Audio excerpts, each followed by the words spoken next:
How's everyone doing?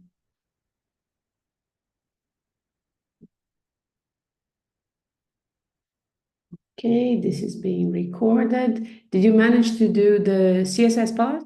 Just post it on the chat so I know. And how did you find it? Like where 0 was very, very, very hard and 5 was very easy, or you had a lot of fun doing the CSS part? Put it on the chat so I can have an idea just how the mood is going about CSS.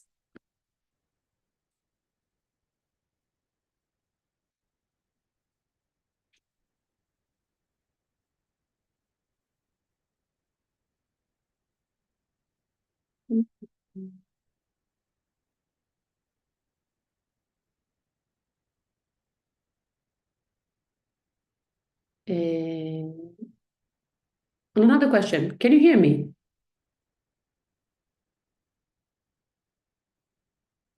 Okay, cool. You're awfully quiet, so it's always good to double check. So you can hear me, you can see my screen. I'm just gonna give a couple of minutes so people can join, and then we can start. As usual, I'm gonna hello. I'm gonna do a quick review, and also I'm gonna talk a bit more about the last day of the challenge and how we're gonna go for the next steps and what you need to do for the sharing your final result and so on and so forth. Mhm.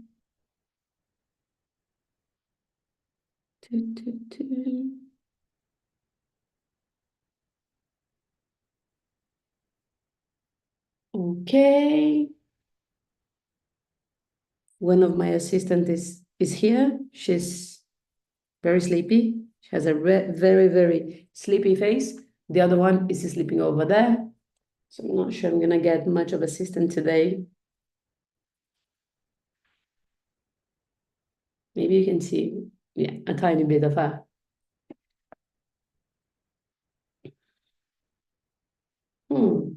Hello, baby. I want to ask if there's a certificate for this, even if it would be just for hours signing, maybe. Yes, I'm sorry. You asked me this on the first day. I actually got the answer and I forgot to talk about this yesterday. There is no certificate for this workshop. It's a short workshop. You can, for example, do things as tag code up if you want to share this, for example, in LinkedIn. If it makes sense to you, you can share your final project. You can tag code up. It's very likely that we're gonna also, my assistant is here, she's wake up. It's very likely that we're gonna, well, we will post the winners on LinkedIn as well, but we don't have a certificate for this sort of workshop. They are the best co-workers. This is 80% of why I wanted to transition into text to work with them. The other 20 is because I actually like, I really, really like coding. Opa.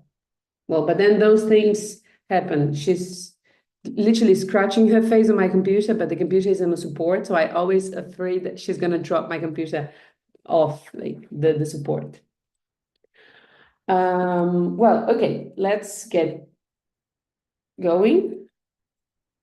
This also happens when you have a cat on over the keyboard, and I cannot see the other one.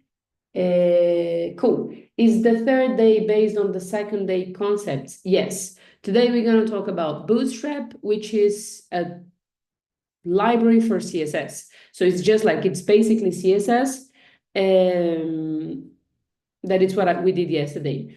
However, it is possible to do those things without knowing much of CSS. It's actually easier to style a page with Bootstrap than with CSS. But if you have no idea of what CSS is, you might get a bit lost today. Because, I mean, or if you know about HTML and you know that we can use CSS to style things, it's possible to follow today's lecture. So if you watch the first day and not the second one, you will feel a bit lost, but you still can code. But you can, and you could review yesterday's lecture later on, and everything will make more sense. But yes, it is kind of, each day is built on top of the previous one. although it's possible to code along, especially because the beauty of Bootstrap is that they will do a lot of things for us. I love when people do things like for us. It's like, let's make a good use of it. Also, my browser doesn't support Slack. Probably my Windows work better than my current one. What am I missing out on? So to be honest, right now there's not much going on Slack. I think on Slack that might be a web version. Oh, your browser doesn't support. You can install the app on mobile. You can have this on mobile. The thing that you're gonna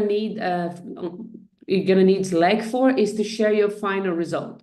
But up until this point, it's more like to build a community. If you have any questions, you can use the Slack channel for it. And then at the end, you will share your work there. This is this. What tech career paths can CSS and HTML aid in? Web development. Essentially, this is what we were talking about, web development. Would you please tell us maybe at the end, if possible, to go further in programming with you and your cooperation, because I feel good with you as teacher. Thank you very much. That's very nice. And it would be nice to do so. Maybe you can tell us at the end or share links with us. Thank you. I'm happy to do so. At the end, I'm going to talk a bit more about next steps or future things or how we can continue in touch. So unlike this, most likely I'm not going to forget this, but if I do, please remember me. Okay, so let's get this going.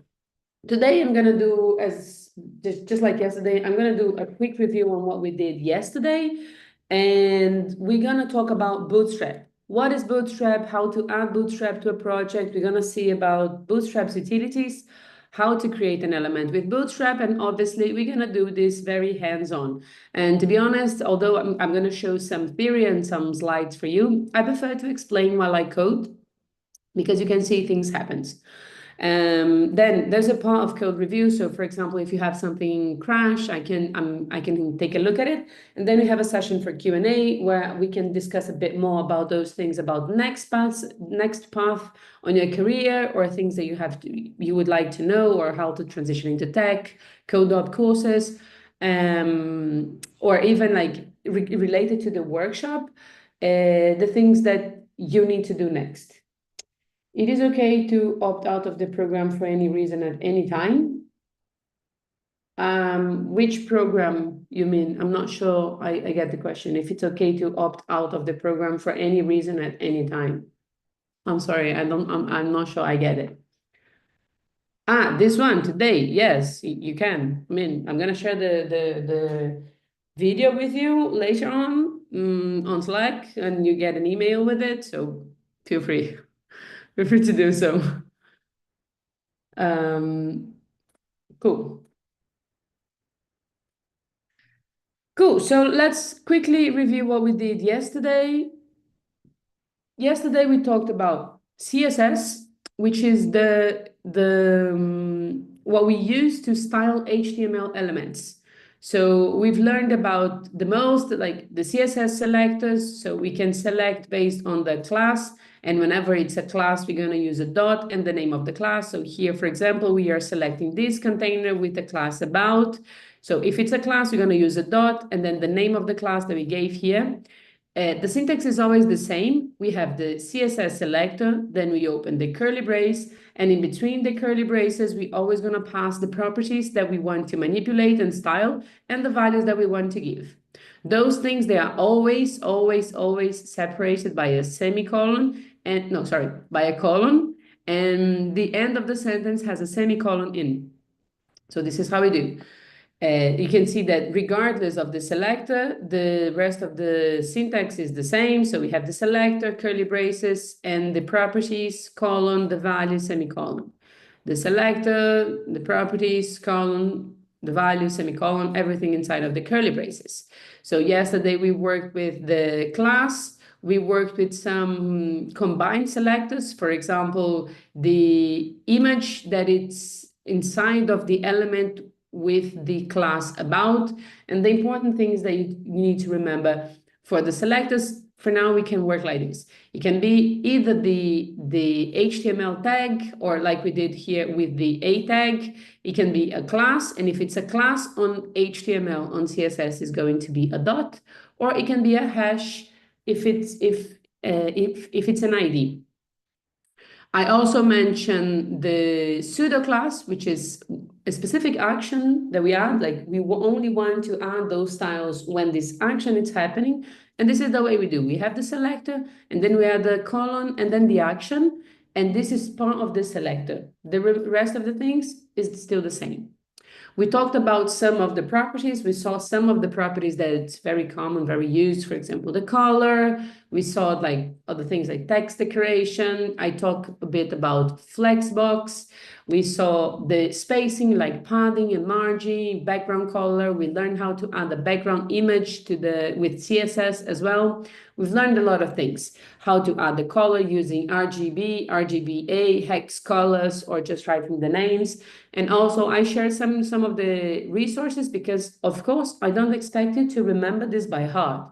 So using like the more you code, the more used you will get to those properties, and you will start to remember some of them by heart, of course. But then in the meantime, it's good to know where to go and then search for those kind of things. What is this? Why do I have two? This is from day one. Sorry. Okay, too many tabs open. Moving on. What is Bootstrap? So basically, the way that we've been handling CSS yesterday, it was like we have a space to write our HTML and a space to write our CSS. So it's basically a CSS file. Obviously, like I said, CodePen is handling this behind the scene for us, but it's basically a CSS file with all those classes that we combine with our HTML elements. Now, Bootstrap essentially is just a collection of CSS classes with standardized styles. So imagine a huge CSS file with a bunch of classes. Then we're just going to work with classes. They are prepared for you, like they're ready for you. You just, in order to use that style, you just need to add that specific class to the element that you want. Now, Bootstrap makes creating responsive websites very, very easy. Essentially, actually, Bootstrap was created for Twitter. And the idea, the main thing was that the developers realized, like Twitter realized that people would change, that was it. The users a few years ago, the user would change, and they would start using more and more smaller devices, especially mobiles, and would start using them a lot more than large devices like a desktop or a notebook, which has a larger screen.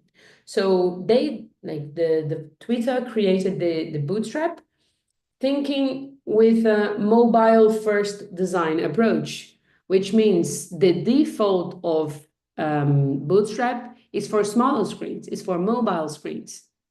And responsive websites, it's basically a page that the design will change depending on the width of the screen that you are seeing at this.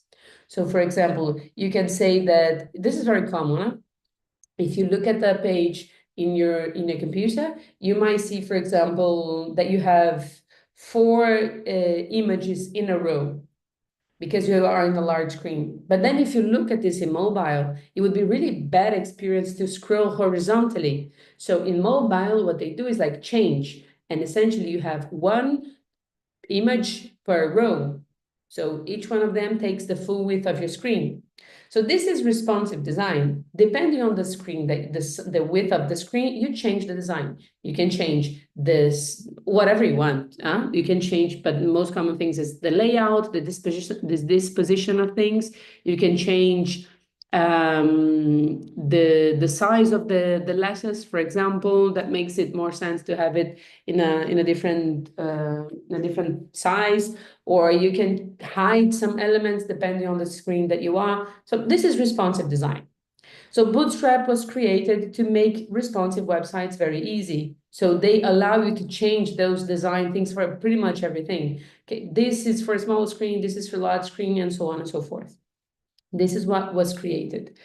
The main aspect is like components, which we actually gonna take a look at today. They have some components. They have, for example, they have buttons that we can use, forms, menus. They also have a lot of things for layouts, such as the containers, and some utilities, margins, padding, alignment, and everything. Now, it's important to understand that Bootstrap, it's CSS. It's just like it is being offered to us in a different way, but behind the scene is CSS. And because of this, it's also very possible to use Bootstrap and CSS in the same project. And this is actually what we're going to do today. Now, actually, before I go through the slides, I'm just going to show you quickly the page. They have a really good documentation.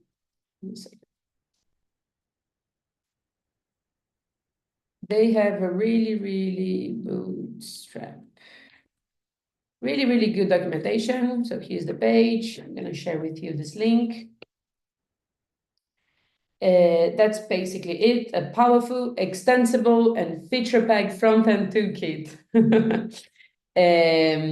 Bootstrap is very, you can click here. This is the initial page, and then you can read the docs or just go here, click the docs.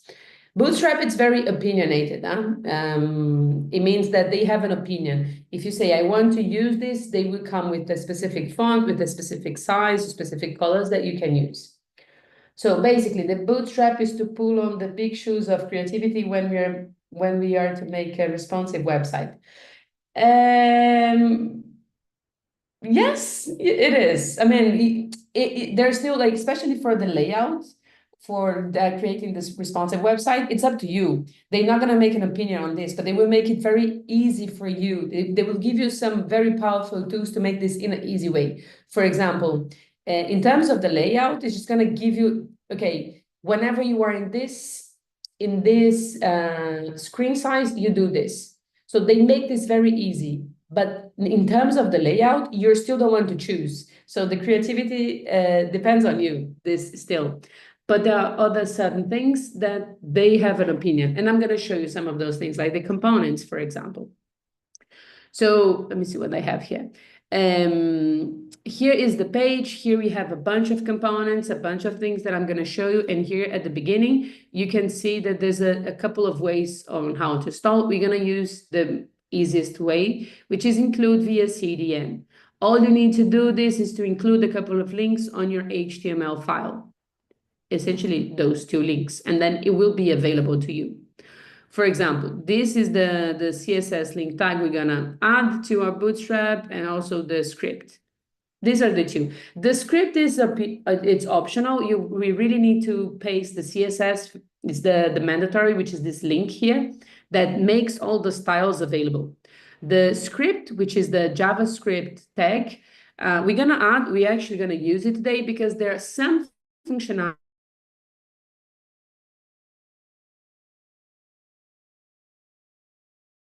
So on, which I want to show you. And for those scenarios, we will need the script. So we're going to add the two of them to our page.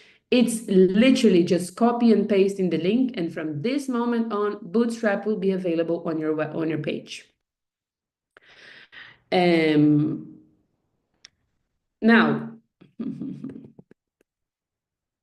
let me think one thing. I'm going to show you how it works first. And then I'm going to go back to the slides because I think it will make more sense, okay? So let's do this. Let's do this together. The first thing that we're going to do is to actually copy those two links here. We're going to include via CDN, okay? That's the most important thing. So I'm going to copy. If you click this small icon here, you will copy the link. So I'm going to copy this. I'm going to go to our code. And I will scroll all the way up. And I'm going to actually add, before my code, I'm going to add something here. This is going to be Bootstrap CSS link. and I'm going to paste. And I'm also going to do the same. And you can see that it's already changing some of the things, which means Bootstrap, it's already added here. This, it's causing some conflicts with our current code, with our current CSS, but that's okay. We can manage and change those things later on. Essentially, the A tag, they have a specific style for it. So we would need to, instead of targeting A like this, we would need something more specific. I don't know if I do this, it would work. Yes. I could have a more specific selector to overpower the CSS default style for the A link. So right now it still keeps the same thing if I am more specific. If I don't target the HTML brand like generic tag. So I'm just going to add this here, and then I'm also going to add the JavaScript. Bootstrap JavaScript link. And I'm going to copy this one here as well, and I'm going to paste. Now, like how Bootstrap work, it's pretty straightforward. You have a bunch of things that you can use, and I'm going to start with something that it's very, very simple, which is I'm going to go to the components, and there are the buttons here. I'm just going to do this first so I can show you like what is Bootstrap, and then I can break it down a bit better so you can understand what I am talking about, and it's not very theoretical, okay? Now, every time you go into Bootstrap, like I said, the documentation, it's quite good. They're going to have an explanation of what it is, and then they're going to have examples. And after the examples, they're going to show you exactly the code that you need to get that result. So here you have the description, like what is the buttons. So the button, it's like to style. Everything here is to style. So the button has a base class that is the .btn class that sets the basic styles such as the padding and the content alignment. By default, the BTN controls have a transparent background and border and background color. So what you do after is to add some other class, which are the variants. Bootstrap includes several button variants, each serving its own semantic purpose. So for example, if I like this button here, and you can see that when I hover over, the color changes a bit and everything, all that I need to do is to copy this line of code. And essentially, what actually Bootstrap needs to do, I could have the button is just a HTML tag. It doesn't mean anything. What actually adds the Bootstrap is this class here. So it's basically Bootstrap has this CSS hidden file with these classes like BTN and BTN primary, that when you add to a button, when you add to an element, will apply those specific styles. So I'm going to copy this here so you can see. I'm going to do this in two ways. Let's say that I'm going to go to the About Me section, and I'm going to add two buttons here, down here. So let's go to the About. I'm going to add after the paragraph. Maybe I should create one div for it. No, doesn't matter. I'm going to just paste this here, just this, and boom, there you go. You have a button. Perfect. It's here. When I hover over, it already gives me, like, it changes the background color. It already gives me the action and everything. And this I could call, for example, get in touch. Whoops, without screen. Get in touch. Let me move this way. Here, get in touch. And maybe I should give it a padding, also a margin bottom in this section, in the About Me, because this is about margin. I'm already adding a margin here in this intro section, no? I'm going to remove the margin bottom, which is 120 pixels. And I'm going to move this 120 to the about section, like this. 120 pixels. There you go. Now we have a bit more space. Now, my point is, this is all that I had to do. I'm just fixing a couple of things so we can see it better. Should we be coding along? I'm just going to explain you this button first, but if you want to code along, yes, but I'm going to go back to the slides. I just want to show you exactly how it works, and I'm going to go back to the slides so you can start in a bit. But the main thing here that I want to show you is those classes here, BTN and BTN primary. What happens if I remove those two classes like this? This is what you have. This is a regular HTML button with no style at all. So this is just an element. So what Bootstrap will do is that the moment you add the BTN class, this will give you some default button styles. But this, like you said, like they said in the documentation, it's transparent. You don't see it. Now, if you add BTN-primary, combined with the BTN class, so when you use their classes, you get a really nice result. So it will give you like all the it will give you the background color, it will make the borders like a bit more rounded. When you hover over the element, you just you see a different color. So this is what Bootstrap will do.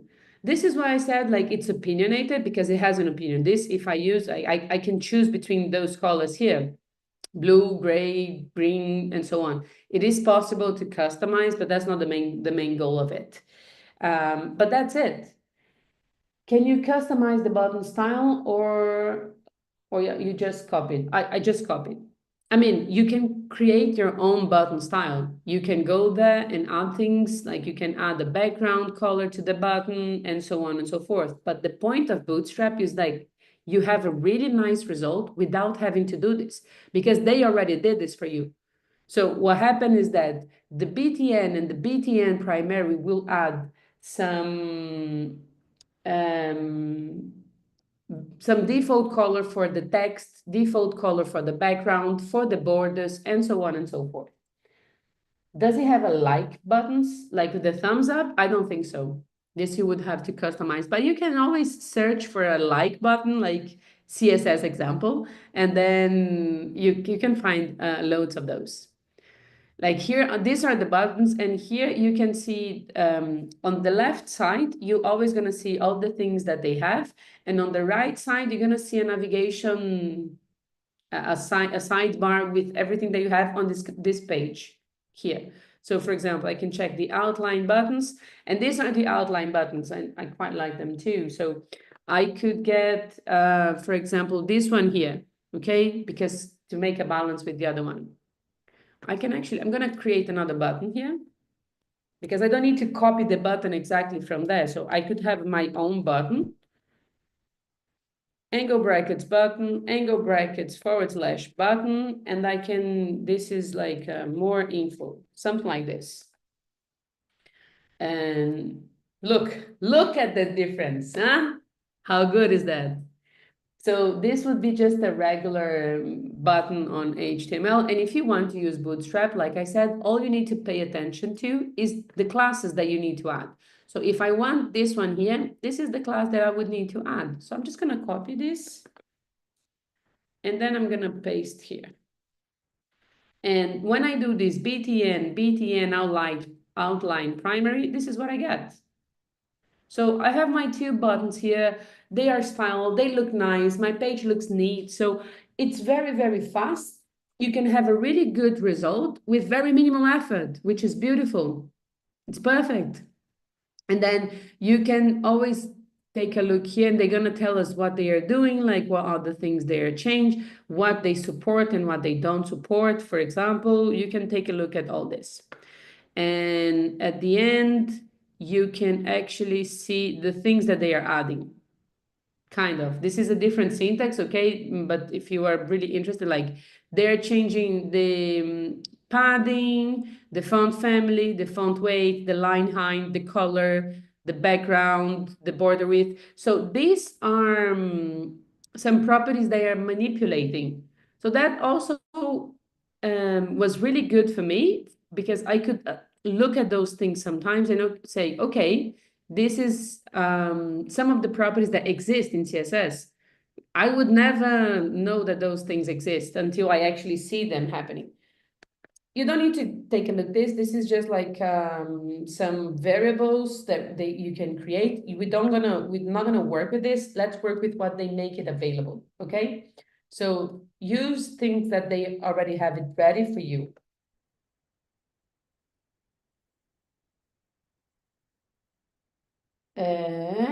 For which page did you copy the Bootstrap CSS and Java code? I'm lost. Someone saying here, thanks for sharing. It's in the main page. You scroll down a little bit and the codes are in the section called include via CDN. If you are in this page here, or if you go into Bootstrap, this icon here, this B icon here, click this. This is the main page. Or you go to getbootstrap.com. If you scroll down a tiny bit more, you have this option here, include via CDN, as you already said on the chat. So thanks for answering and keep talking here and helping each other. And here, if you click this icon, you can copy the link straight away. And then on the HTML, I just paste it at the very top. Cool. So this is the idea. I hope it makes a bit of sense. So basically, the idea of Bootstrap, it's using the class. So you already have the element in HTML. You just add the class to get that result. And also sometimes you can just copy because they give you this entire code snippet with the example. Sometimes I just copy the code snippet and then I change for the things that I would like. I change the names. For example, the thing that I did with the first button, I just paste the code and I change the text. For the second one, I create my own button and then I added the class. So these are the two options. Did you paste it in the body or in the head? So this is a good question. I mean, in CodePen, you don't need to worry about this because, like I said, this is behind the scene. This is being handled behind the scene. But if you are in your own HTML document, you would paste the CSS link on the head and the script at the very bottom of the body. In CodePen, you can just paste them all at the top. It doesn't matter. How would you add the link to the button? Example, more info takes you somewhere else, presumably. You can wrap this in a tag. Not sure this is gonna work. Let's try. A.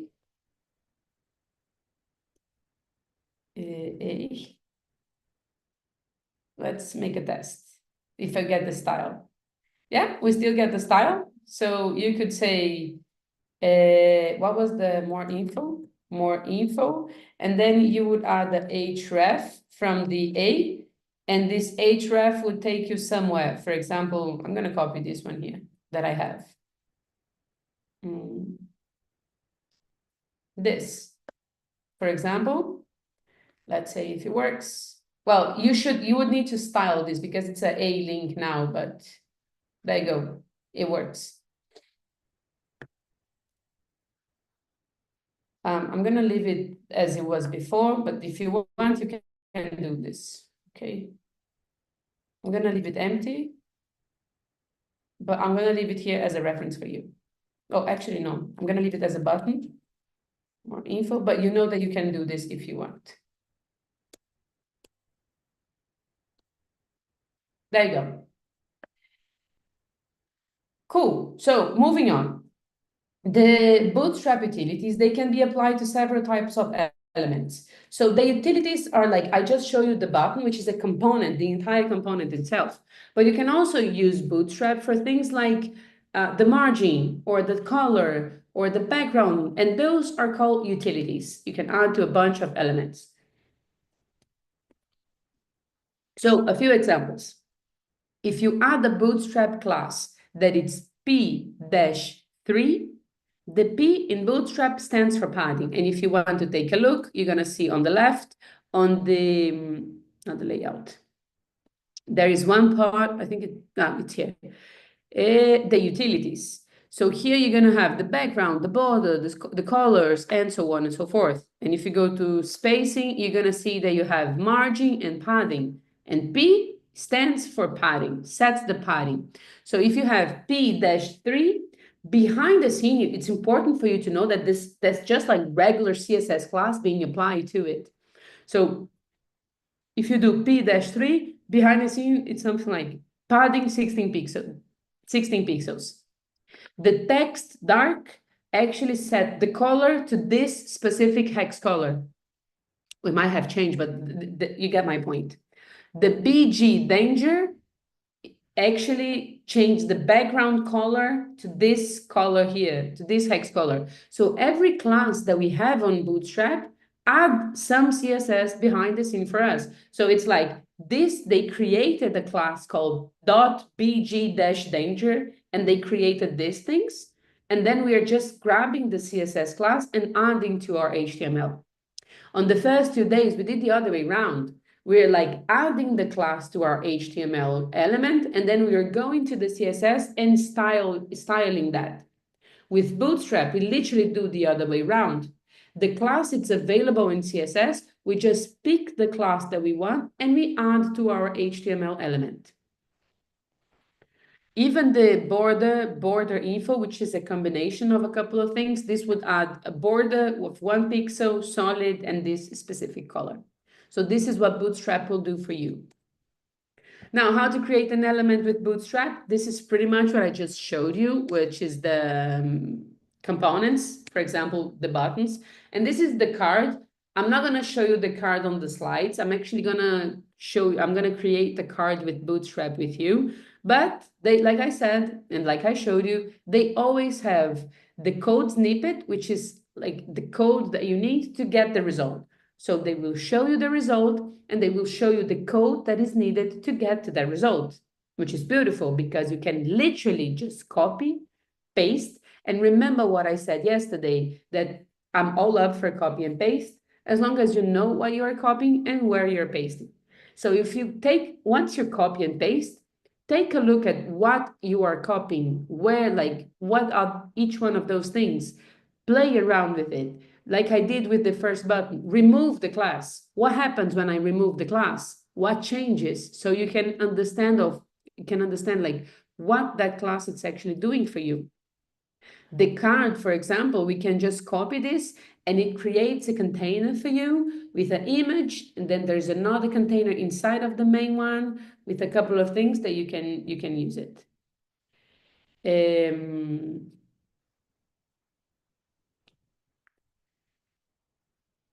Cool. Now, this would be the result of that code, because you see the image has a like the main container has a class called card. The image has a class called card img top. The second container has a class called card body, and then you have a h5 with card title, card text, and then a regular button, and this would be the result. So you use a couple of classes that they make it available for you. You can use the components that you actually get the entire thing. These cards are actually quite handy. Like it's really good. It works for many situations, and you already have some design prepared and ready, like this. You don't need to focus too much on getting this. So for me, it's a beautiful way to start coding and having some really nice looking pages. This is the button I already showed you. I think I prefer to kind of show you how it is, but this is the section that I changed. But you can see that you have all of those buttons. All of them have the BTN, which is the default class for styling buttons with Bootstrap. And then the other ones, like primary, secondary, all of those actions. The action is like, this is the primary action, the secondary action, success action when something goes right, a dangerous action, for example, when you are deleting something. So this is the logic behind of the names as well. The warning, which is like yellow and so on. So there you go. This would be the result. So it's basically, we can just copy that component and reuse it. Now, like I said, I do prefer to use Bootstrap, like show the things, because I think it makes more sense, especially because we recently talked about CSS. So I think it makes it easier if we just see things happening live. So I'm going to do a couple of things with you with Bootstrap. I'm going to show you one of the cool things that they have. You can just literally copy and paste. I wanted to use the buttons. That was the first thing that I wanted to add, and also to show you how it works. So I'm just adding those two buttons here, and you can already see the result. The other thing that I want to do is that they have some really, really cool navigation bar. So instead of using our navigation bar, I'm not going to delete, but I'm going to comment it out, and I'm going to add a new one, like a new nav bar. Maybe for now, I'm going to keep both, and then I'm going to delete, I'm going to remove one of them. But I'm just going to show you something quick. Like here, you have all of this. For example, in the utilities that I showed you, you can see, like I said, the documentation is really good. For example, margin, padding, and so on. And here you can see some of the examples. So for margin and padding, for example, you can combine MT for margin top, PT for padding top, and so on and so forth. One of the things that I quite like for them is the layout,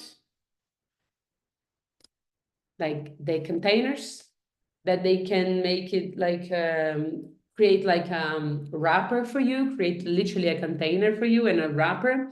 And the breakpoints, this is the main thing to control the width and determine how responsive layout behaves across your device's screens. So they actually have those breakpoints, and you can check, like you have this, the extra small, which is the default one, but you can add those infix to the classes and then say, this is the action that I want for this big of a screen. This is just so you can know where to find this information. I'm not going to focus on this too much for now, because I want to show you how to use the components and how to add this to your page in an easy way. So there is one of the things you can also see, there are some part of the examples, but they have something, for example, if you want some navbar, there's a section for the navbar here. Navbar is in the components. The components are really, really nice because it's something that it's ready to use. You can literally copy and paste. So you can have, for example, the buttons or the card that I showed you like this, or a carousel like this. Look, it's ready for you to use. It's really nice. So the components is one of the easiest things to implement to your page and make it look nice. So I'm going to use the navbar because yesterday we were talking about the navbar and we built our own. So today I'm going to use their code to build a navbar. Let's see how long it will take us. Now, here you're going to see that they have some examples. For this one, for instance, you have a disabled link that you cannot click, and then you have a drop down, you have a search bar with a button, but this is too much for a navbar. I would like something a bit more like a bit simpler. This, well, pretty straightforward. You can have an image here. Maybe this is the one. Okay, this sounds good. This is like a logo, I guess.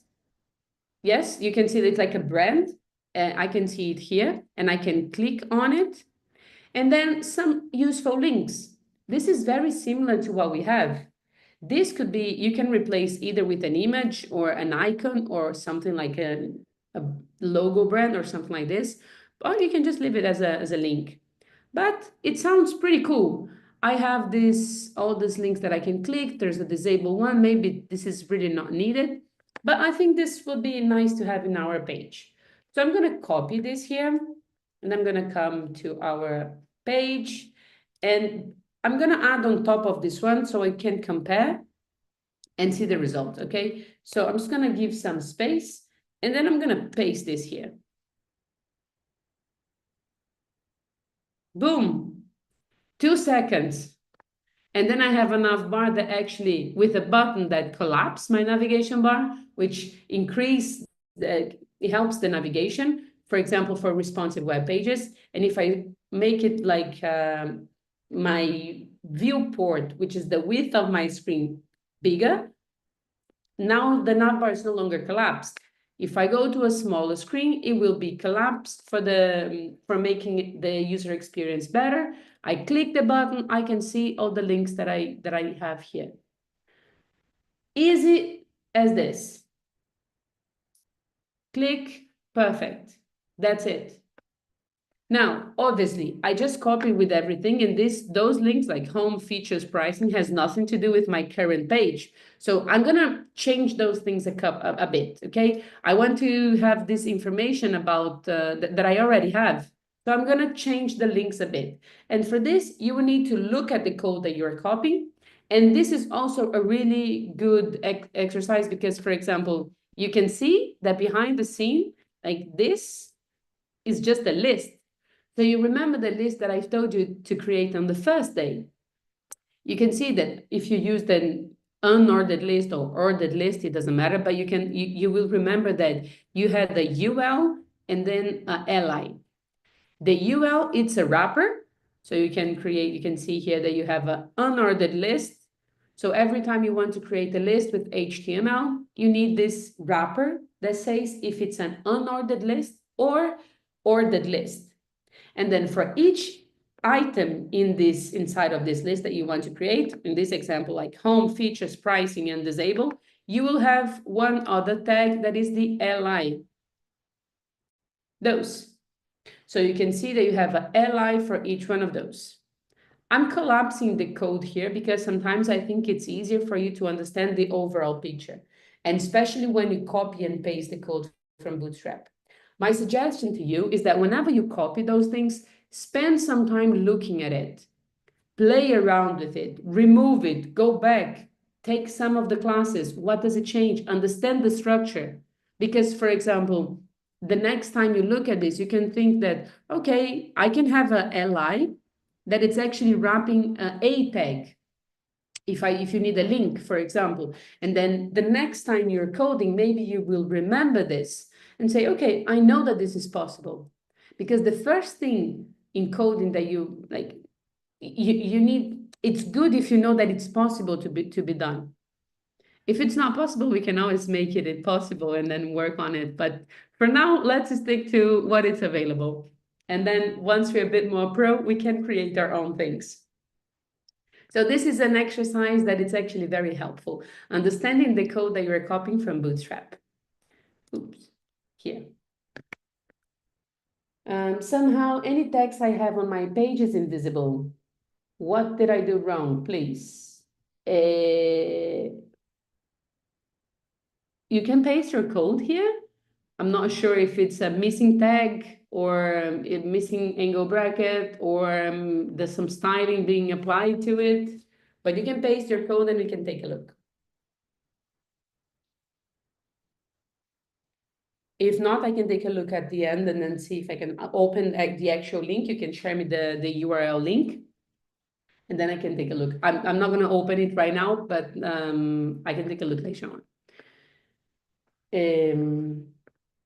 Let me actually just leave it open in a different page. Oops. Can you show again how to make that the button leads to another site in the site in my own web page? Yes, of course. And wait. Sorry, how to make the list work again after adding Bootstrap? My background image is gone. Let's take one thing at a time. First one, the text, the missing text of the nav bar. When I copied the Bootstrap, my text went bigger. So there's some default text, you know that when I added Bootstrap, my A has changed. So some of the classes might crash. For example, you can see that there is one class called navbar. If for whatever reason there is one class that we are using that already exists in Bootstrap, let's say you have a class called heading. Bootstrap also has a class called heading. So instead of your regular, what was that before, it will apply whatever it's in Bootstrap. So you might need to tweak a couple of things after you add this. Now, for the how to make the list work again after adding Bootstrap. My background image is gone. One thing is the background image, one thing is the list. What exactly is going wrong? And wait. And for the problem with the links, I'm looking at this code here, just so you know, this one is not working.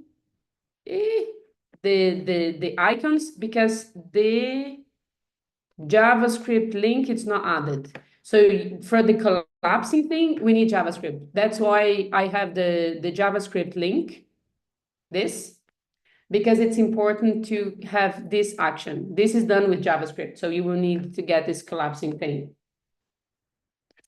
And actually, let me save and share this with you so you can compare with mine. Wait. Where did I stop? Can you show again how to make that the button leads to another site in the site, like my own site? Well, you can basically just copy what I did before. For example, here, this button takes to the About Me, right? If I copy and paste it, like I'm gonna wrap this here. Instead of having a regular text, I would just wrap the A inside of the button. Well, in this case, it's not going to work because I'm already in the About Me, but it's just basically having the same thing as an A tag with the ID that takes you to, like, when you click this link, you are redirected to the place with this ID, and then you just wrap this with the button. Instead of having a regular text, you have an A tag inside of it. Let's see. So Bootstrap will always apply first. Yes, if it's the same name, yes. In CSS, you have the A at the color white, so you don't see the text. Try to change the color of A. Yes, good. Also, good catch.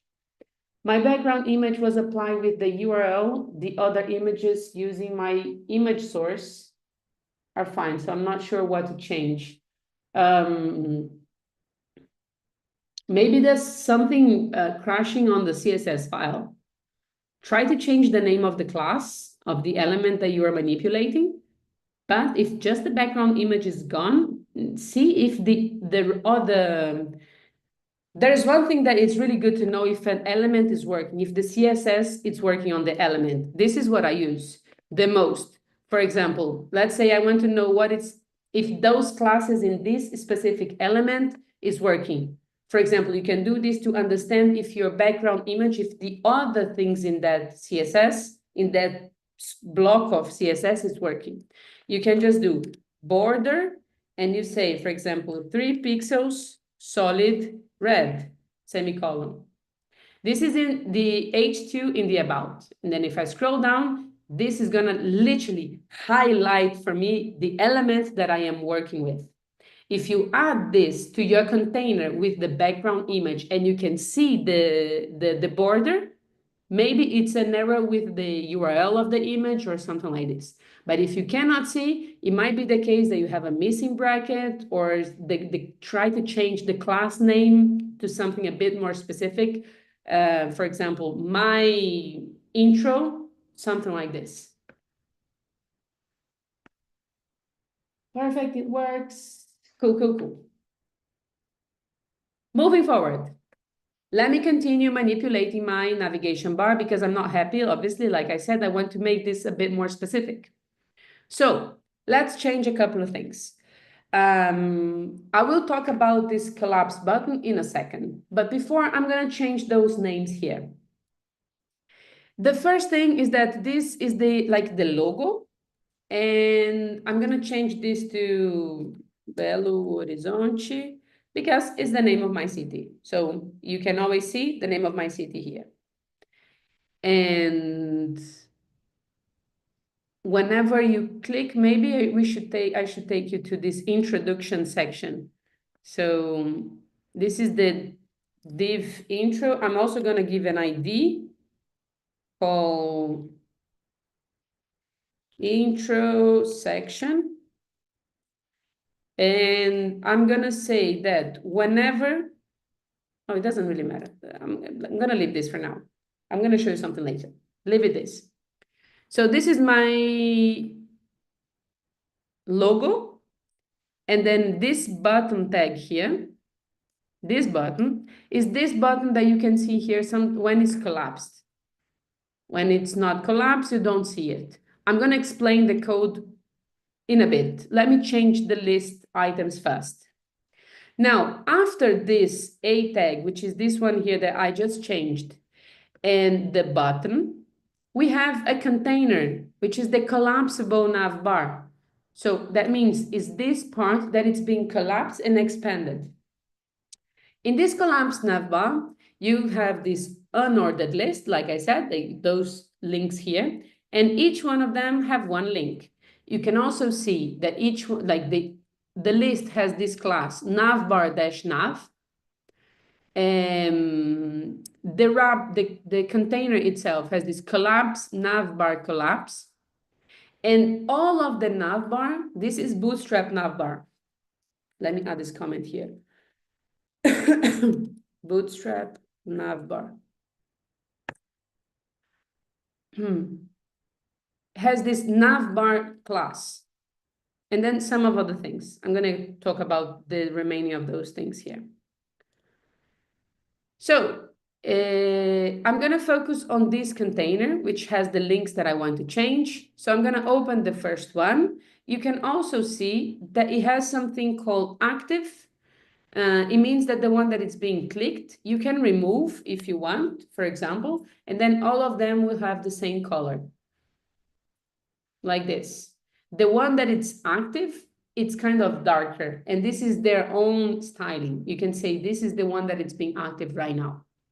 Each one of them has a tag with a class navlink, href, and something being written. So I can say, for example, the first one, I want to be actually the about my city. So the same thing that I have in the other one, about BH. So I'm going to replace this with about this. And the href, I want to have the same thing as I have in my original navbar. So I'm also going to replace this href here with this. That's the first thing I want to change. So this is my first link. Let me change the setup again. This is better. Okay. So now if I click here, I still open the page in a new tab, and they look the same, about BH. First one, done, refactored. So I just open this one, make sure that it's the same thing that I had in the previous one, so it's good. Go to the next one, features. This should be the about me. So let me go to the about me, and this is my href. So I'm going to copy from this one here, and I'm going to replace the href here, about me, and this is also going to call about me. Like this. Now, I'm saying that this, when I click, should take me to the element with the ID about me. And actually, if I click, it still works. And it's actually very smooth. There's sort of an animation, so it's scroll there. Everything still works perfectly. The second icon, it's done. The third one, restaurants. So the third one is just restaurants. And right now, it's not taking me anywhere. So I'm just going to open this. Instead of pricing, this is going to be restaurants. So it looks the same. And finally, I have this disable. And you can see that it's a bit different from the previous one. You have this navlink disable, and you cannot really click. Apart from this, you also have another attribute that is the area disable, and you're passing the value to true. Now, the class, if I remove the class of the disable, that's the first thing that I'm going to change. It's now it's not grayed out. It's very common that when you cannot click something, the color on CSS, it's a bit grayed out, something like this. And in this case, the class is just for the color. What actually does not allow you to click is this area disable equal to true. So I actually don't want this, so I'm going to remove. But you know, for the future, if you want to disable a link, you could add this in your code. And I'm going to replace this with contact, like that. Now, there you go. This is what we have. It's perfect. It works. Everything still works as it is. It's a really nice nav bar. If I go back to what it was before, I want to go back to this design, to this layout here, so I can actually talk about the button, this button here that collapsed. The links are working, everything is good. So in between the two nav bars, and this is our custom nav bar, I'm gonna collapse, well, this is my nav bar, let's say this. I'm gonna collapse my nav bar and I'm gonna comment it out. I'm gonna remove it from the code. I'm still gonna leave it here so you can use it as a reference, but I'm gonna comment it out all the code. Now I only have one nav bar, it looks super clean. I actually quite like it. So it works, it has the things that I want. When I hover over the links, it changes the colors, and Bootstrap did all that.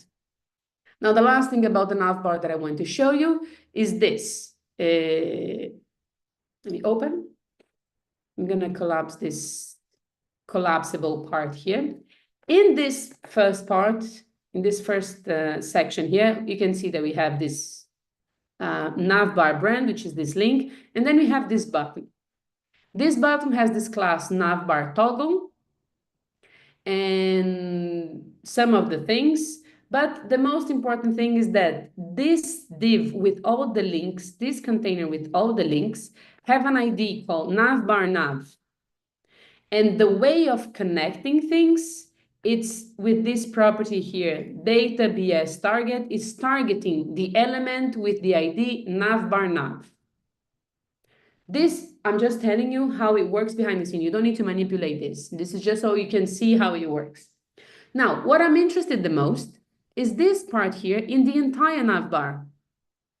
This is the class of the navbar. Navbar expand LG.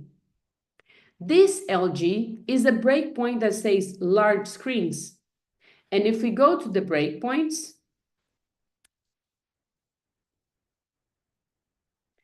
the LG, it's for screens with over 992 pixels.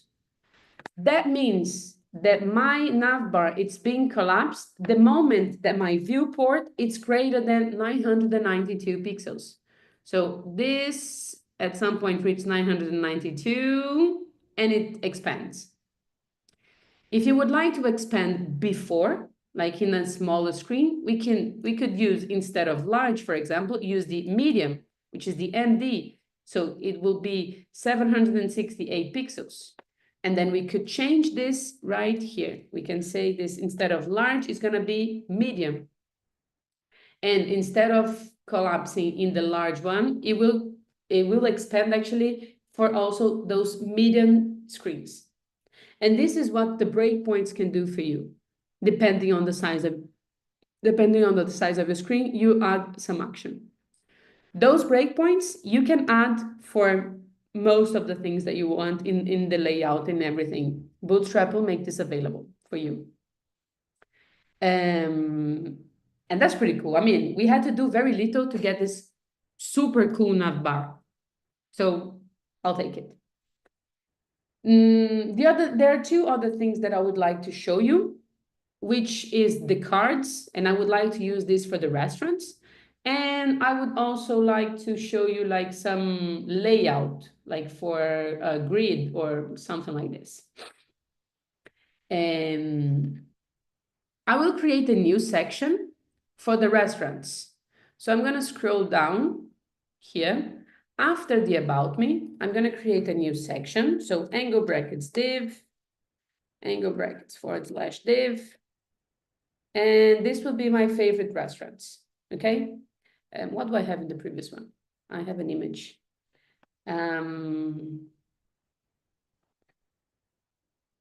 Okay. First, I'm gonna add a class called container. This is from Bootstrap. And I'm also gonna add, that's fine. For now, I'm just gonna add one H2 angle brackets H2 that says my favorite restaurants, something like this. My favorite restaurants. Now, you can see that it already adds some padding for me, and this is because of this container class. If I remove this container class, it's very close to the left. The container is basically creating a wrapper for us, like this. And maybe I should also give it another class, text alignment. We saw yesterday how to do text align center with CSS. We could also add this text center, and this would centralize my text. So I could add this text center, for example, here. I could add to this H2 text center, and there you go. It's also centralized. So this is another option on how to handle Bootstrap. Like one things I'm doing with CSS, another things I'm doing with Bootstrap. It's okay. Now, the other thing that I want to do is to actually create a section for some restaurants, and I would like to create a card for this, like showing it in a card. And if I go to the cards, it's in the components here, card. This is the card that I would like to create. You can copy this one. There are some other cards types, so just an image and some quick text. This is actually the one that I would like to copy, just an image and the text. If you prefer, for example, an image with a button that you can already see that actually this is even cooler. You ask me how to create a button that you can style. You can actually have the A tag and just add the class of the button to it. For example, here in this more info, if you want to actually click and go somewhere, this could be an A tag from the beginning, and you still style as a button. But then you can have a href, because this is a link right now, and I could have, for example, I'm gonna copy from my navbar, which is in here. The second one. No. This. So I'm going to copy the href and the target. Let me collapse everything. Here in this, I could just add the href and the target, but so it looks like a button, but it's actually a tag, and I can click and it still opens in a new tab. So this is even better. So if you want to use this card here, feel free to use it. You have the option of having the button, and then you can click. It's it can take you somewhere, for example, to the page of the restaurant. That would actually be quite nice. And maybe I'm going to use this one instead. I'm going to copy this one. Let's use this. I'm going to come here to my restaurants, and then I'm just going to paste this to understand how it looks like. It's a container, so it's a div with a class card, and this is what we have. The image, it's right now we already know that the image needs to have a source, and right now that's why it's crashing, because I'm not passing anything. And with this class card image top, you can add some alternative text here, and then you have the card body with all of those other things. Go somewhere, do something. And I'm gonna take care of the things step by step. The first thing that I want to take care of is the image. I would like to have a nice image for my card. So let me open some page, Unsplash. food, and oh, so many nice food. That's okay. Let's take this one, copy image address, and then I'm gonna go back here and I'm gonna replace the src with this actual image here. And then boom, I have an image. I have a card, it's super cool. It has the card title.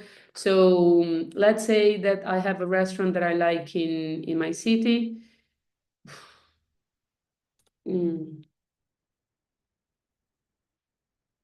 I don't know if they have a page. Reject all. Okay, this is in TripAdvisor, that's fine. Let's get this link, and you could actually have here in the href the link to the restaurant, and then you can give the card title the name of the restaurant, for example, and then you have some explanation about it, so some quick text, and you can even add the target to open in a new page to go somewhere. In this case, it will work because the TripAdvisor works in the platform, like in CodePen's platform, but you can open in a new tab. Now, if I wanted to do this for two different restaurants, I could just like literally, and now I'm gonna change this again because I think it's better for you to see it like this.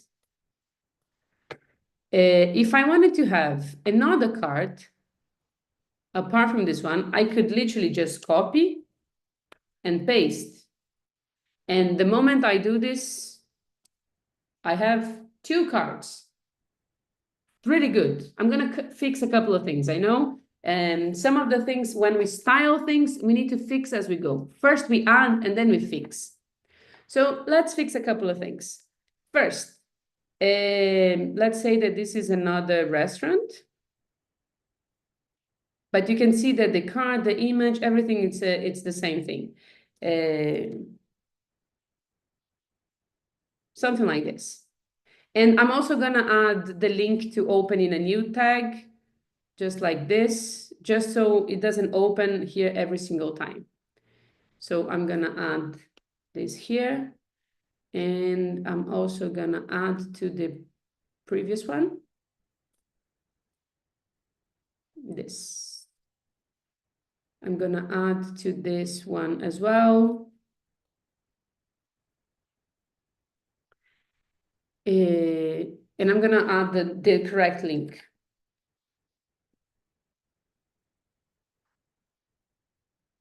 All of them in TripAdvisor just because it's easier.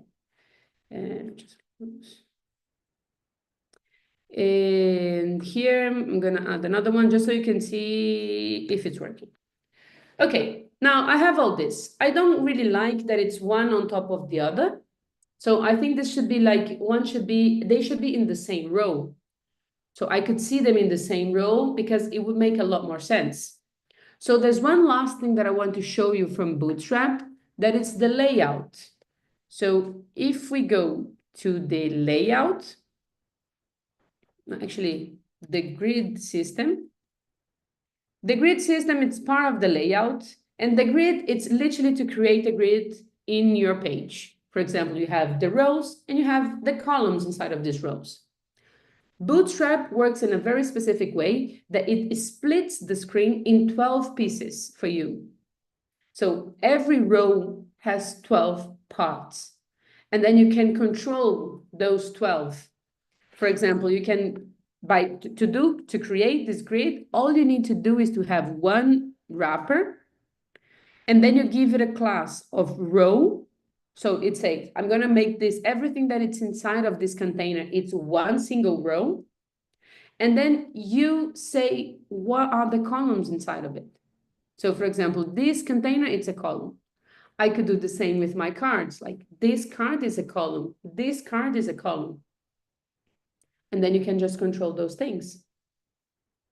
So this is what I want to do. Instead of having one card on top of each other, I'm just gonna collapse the two cards so you can see it, okay? I have right now two cards, one card and another card. Right now, each one of them is on top of each other. So what I'm going to do is I want them to be just one single row. So what I'm going to do is to wrap this. I'm going to create one container for those things. So I'm going to open before the cards and close after. And I'm going to give it a class of row, like this. The moment I do this, you can see that they are already in the same row. But not only this, I would like them to take like equal parts of it, not just super close together.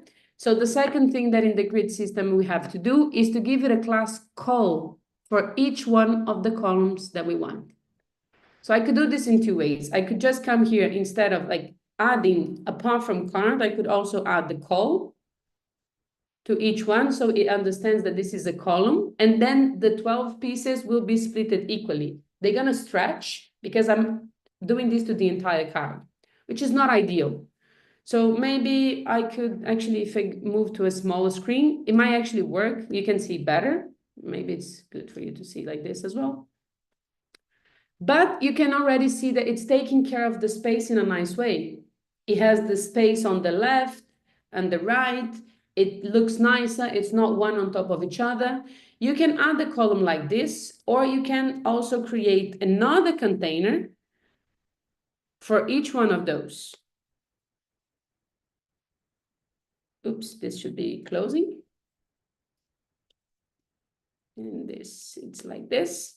And you move the column to the wrapper container, like class, it's equal to column. And I'm going to do the same thing for the other one.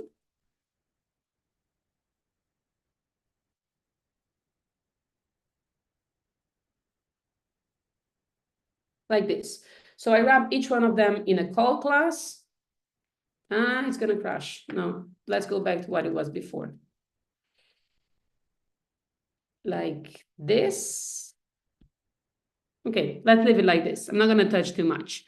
What I want to do is just add some space in between them. So I'm going to add some margin on the horizontal margin, and maybe actually on the top and the bottom too. So maybe I'm just going to do margin -3, which is margin on the 4 sides for each one of them. And there you go. So now everything can breathe a bit more. And you already have your restaurants with the links, the names that you want. Maybe if you want a different picture, you can have a picture for each one of them. When you click this, it will open the page in another thing, and everything works fine. Now, I'm going to stop here because I know that this lecture can be a bit overwhelming. That's why I leave it for the third day, because it has a lot of reference.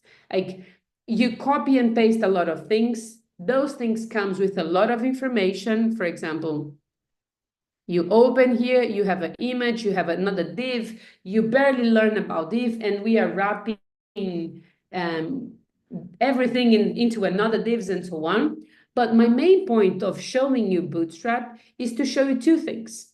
The first one, it can be super easy to style things in a really nice way, even though you don't have a deep knowledge in CSS, because you can use the tools that are available out there for this. The second thing is that by using Bootstrap, you can also pay attention to all the things that come ready for you and understand what they're doing.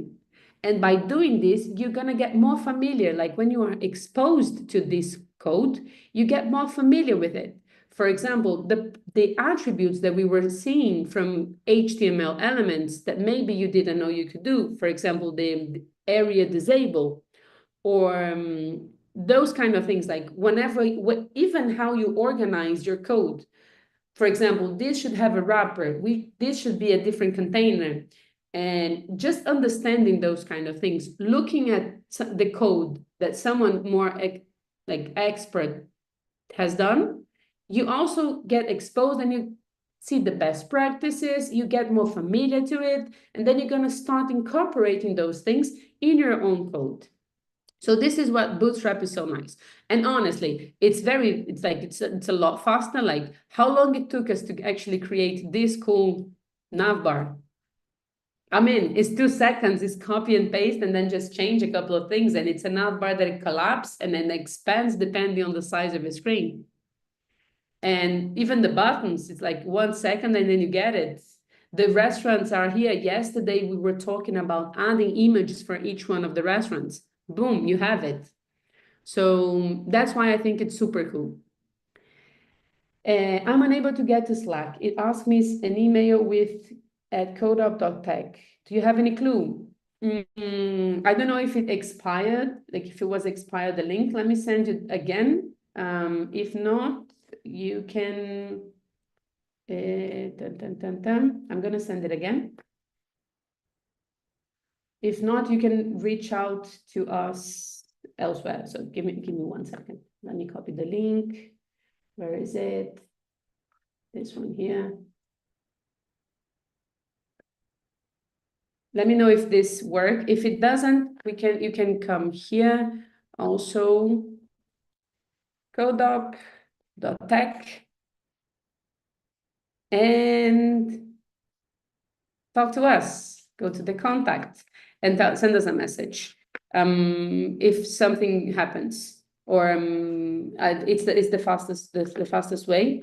But try this email, or you can also, I don't know if you can reply the email that you received, but maybe you can reply the email that you received from CodeUp and then get more information about it.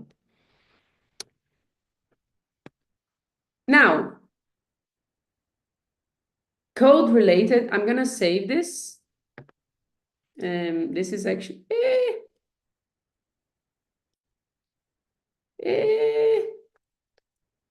it is still possible to override some of the formatting from Bootstrap in CSS. Like after I copy the general link, the fonts change, but also some of the colors.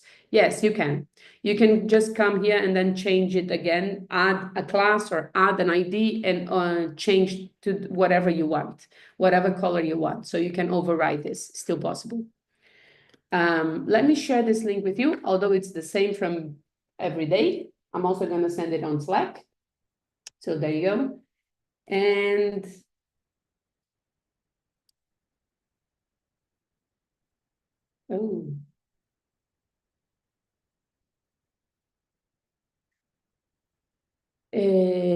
what else? More questions. Keep them coming.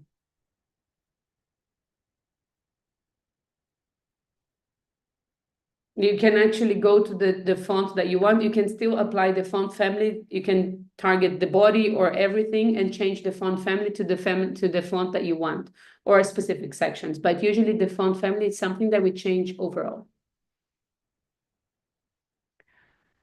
Now, like I said, sometimes things in coding can be a bit overwhelming when we add a lot of information all at once. And this is my suggestion, like look at it, copy and paste, learn from it. You can have a really nice result. I hope you'll enjoy it. I hope you like this. And I'm going to talk first about the next steps about the 3-day coding challenge. Thanks. No, this is exactly what I'm going to talk right now. So here's the thing. You need to finish your page. So you're gonna create your own section. It doesn't need to be about your hometown. Like we had this discussion before, like you can do a page about whatever you want. Now, the second thing is that once you have your page done, let me go to Slack. You will come here into Slack, into the 3 days coding challenge. And I already started looking at the ones that you post, and it's quite nice. And you're gonna say, hey everyone, this is my final project. And then you paste the link.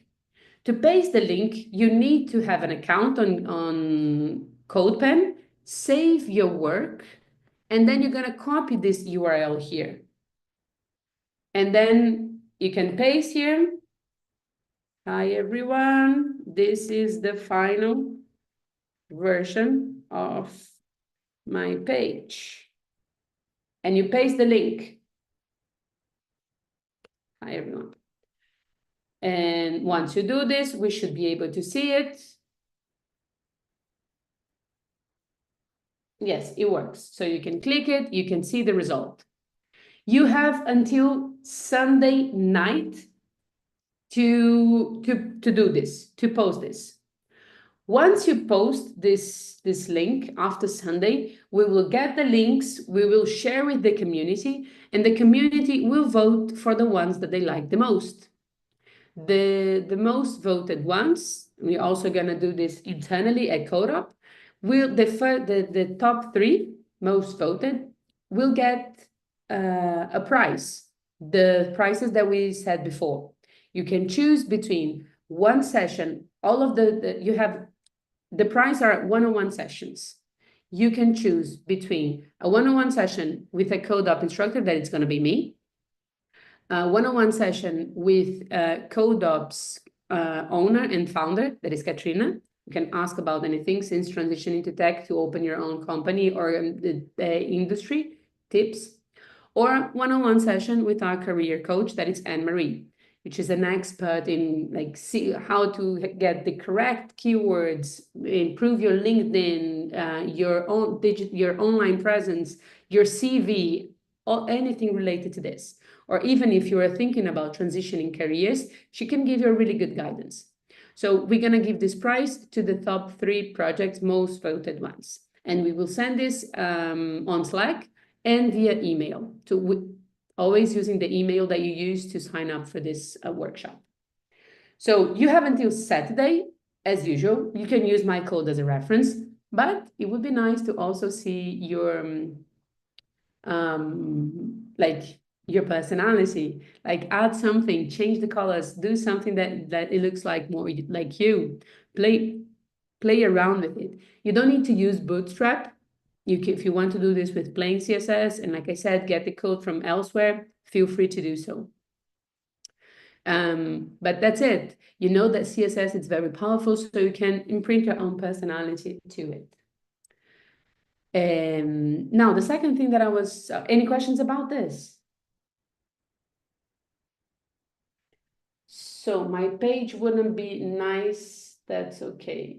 But one question, would you have courses with split of paying or so, or building, build guns shine, I don't know how to say this, but okay, I'm not the best person to discuss payment options. Will today's session be recorded and available? A link to it to watch it again, please on Slack. Yes, I'm gonna share the link in like as soon as we finish, actually in a couple of hours. I will share the link with you on Slack. Now, related, it's from the States to get in. They will pay. Okay, thanks. This is very specific. Sometimes there are some states that pays. For example, we are based in Spain, in Catalonia specifically. So there are some partnerships that we have with the government here. Now, for example, if the government from German, I had some German students, for example, if they sponsor a course, then I'm not 100% sure how that works. This is very particular to the admissions team, and I'm not the person to. So feel free to kind of come here and get in touch. Like the admission team, they are like the best admission teams. If you're seeing this, you're the best. They're really, really nice people. You can talk to them and see all the options available. Now, in CodeUp, apart from these free workshops that we have, if you go to codeup.tech here, I'm going to share the page with you. And here's my second assistant. Here in the courses, you're going to see that we have full stack development, which is the one that I did. And it's the one related to what we are doing here these days, those 3 days. You have full stack development, data analytics, and data science. All those 3, it's a bootcamp, so it's very fast-paced, really intense learning, but it's a kick into transitioning into tech, like it's to shift your career. What I did personally, I did the full stack development. I did it full time, so I did it in 3 months. And in 5 months, I literally changed my career and started working in tech. I applied as crazy. I've seen people taking 6 months after the bootcamp to get a job. I've seen people getting a job after a week. So it can change. Yeah, do you have the link? Thanks, that was faster, but you do have the link, so there you go. And So it's the same for data analytics or data science. I love that you are super supportive and you're helping each other and you're answering the question. This is like the best. Thank you so much for this. It gives me so much pleasure. Where have you done your course to be a web developer? This at CodeUp, literally a few years ago, like 4 or 5 years ago, 4 years ago, I did this specific bootcamp. I had no tech background. I had no experience. I come from a different non-technical industry. And I did this coding bootcamp, full stack development. And this is what I said. In 6 months, I had like started the course, applied, and then land my first job. Is the bootcamp 100% online? You can do it 100% online, or there are options in person as well. But I did, for example, 100% online, and the cohorts that I teach are also 100% online. Does CodeUp collaborate with some companies that might offer work placement after finishing one of the bootcamps? Not exactly. We don't have any specific company like this. We had some partnerships with some companies and run specific programs for them. But we do have a career week at the end of the bootcamp, so you can go through it. You can see exactly how it works. So you have a module 1 that is a lecture phase where you're gonna, for example, specifically talking about web development, the full stack development. The lecture phase, it's all about JavaScript. And then the project phase is so you can build the project, so you can have a portfolio. And then the module 3, it's a career preparation. So you actually will have meetings with and sections with recruiters, so you understand how it works, and also to give you some network that you can start talking. But there's no specific partnership with a specific company, no. But it does offer you a lot of preparation on how to kind of search for the job. The career week, I thought it was like, okay, project phase is done. It's very intense.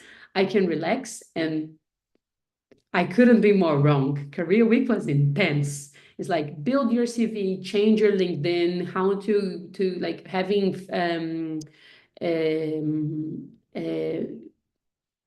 like recruitment sessions with a recruiter, technical assessments, so you can have an idea of how is the recruitment process is going to happen in real life. More questions?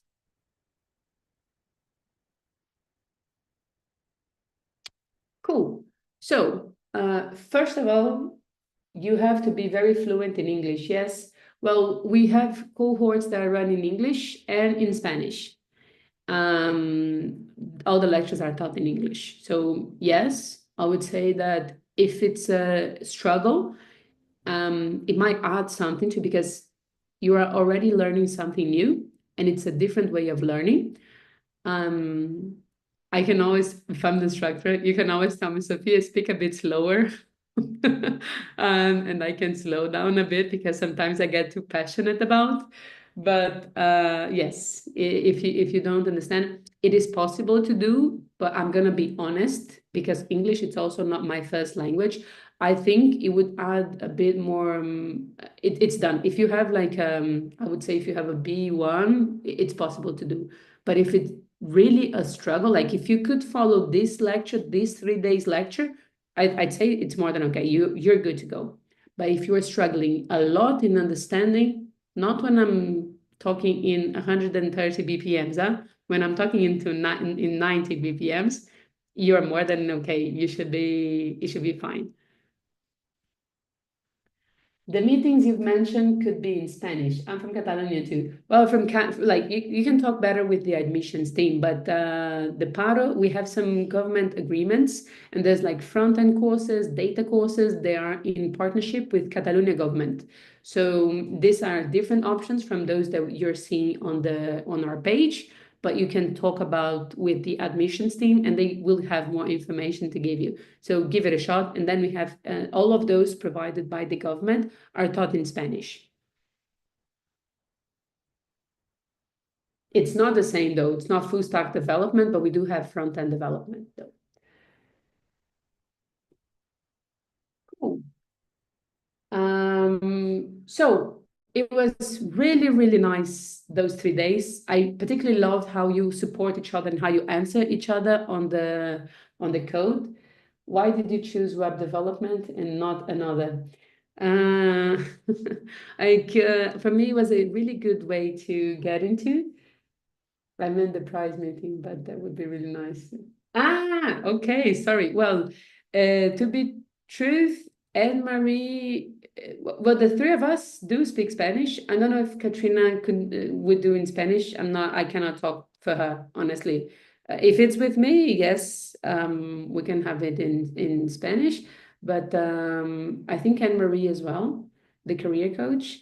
But with Katrina, I'm not 100% sure. I mean, maybe. I would say no first, but yeah. And why did I choose web development and not another? I think web development, first, it gives me so many tools because I can also work on the backend, which I particularly love. I think it's an easy way to get into tech. There's a lot of jobs available. For example, data and cybersecurity are things that I'm very curious, and okay, this is might sound a bit cheesy because I work for CodeUp, but when I saw that there was a boot camp that was in a school that's for women, trans and non-binary person, for me it felt really special because changing careers, it's not exactly easy. So for me, it was really important to have a safe environment. That was the first thing, and then in between data and web development, I actually quite like web development. And data requires some prior knowledge, either in mathematics or engineering or in coding. I didn't have any. So it was very beginner friendly, like for entry level, it's very easy to handle web development. And also I chose because I felt that CodeUp was a place that I wanted to be. And for me, I am very curious and I can go very deep into like what are all the possibilities that the tech world can give me. And then having some guidance, it was really good. So after doing this, like nowadays I'm studying cybersecurity, I'm thinking about studying a bit of data, but it was a really easy way for me to get into tech and then having a clear path and then understanding things. But also do this in an environment that was very important to me. Could you say the price of the courses, just a range, just for me to think about, even if it's possible? Like I said, I prefer no, because I'm not 100% sure how much it is. And so you should check with the admissions, because then if I say something very wrong here, I don't know. But just download the course. They will, no, there's nothing. You can just talk to them and they will reach out to you and just have a chat or just give you those information.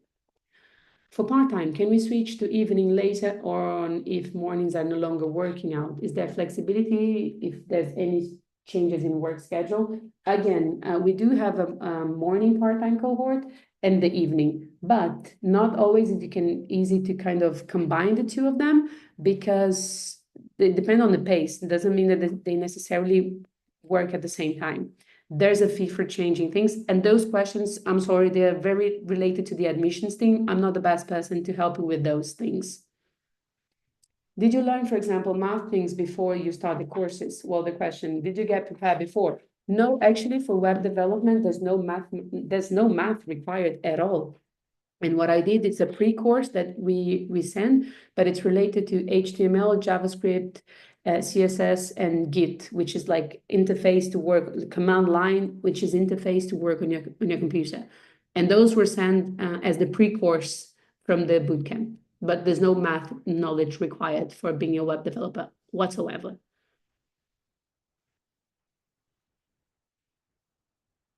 What was the biggest challenge you faced? I mean, I have to say that I will need to leave 1 second. Give me a second. Sorry.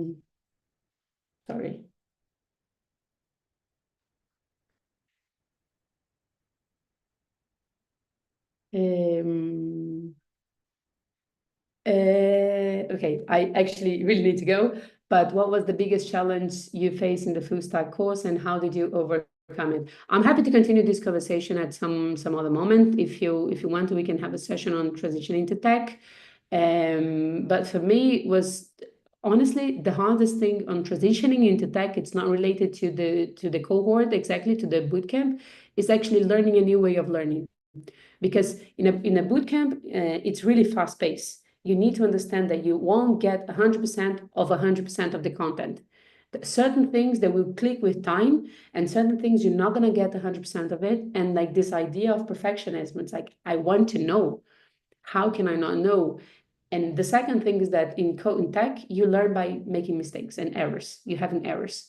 So this was hard to kind of understand this, but once you understand, it's like, okay, let's go. I think this was personally my biggest challenge. Cool. I really have to go. I'm so sorry. Thank you so much for those 3 days. You're a really nice group. I mean, you are on Slack. I'm also there. Feel free to reach out if you need anything. Feel free to send me a message if you want to continue talk. And I really, really, really look forward to see your work. Thank you so much. Have a great evening. Have a great day. It was a pleasure being with you. Thank you. Thank you. See you soon.